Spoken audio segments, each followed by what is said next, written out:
deployments, extra duties, the list goes on and on. Sometimes we have to work with people we don't like. Sometimes we have to work for people we don't like. People we actually cannot stomach the sight of.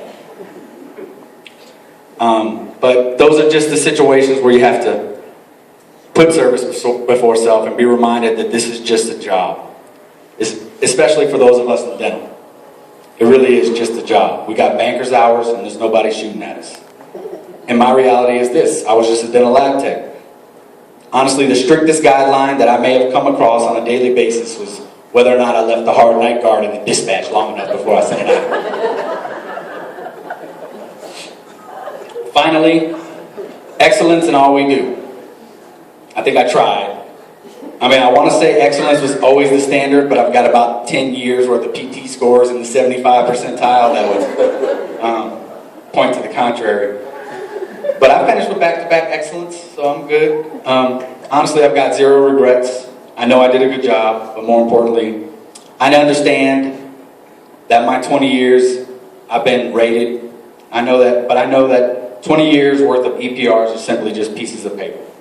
I'm realistic enough to know that doing things like raising $277 for the booster cub doesn't actually make me clearly among the best.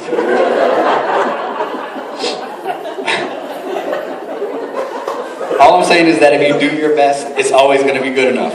As long as you've done your best, you should be able to look back at your own career and know that things like performance reports, award nominations are in part only as good as the person who wrote them.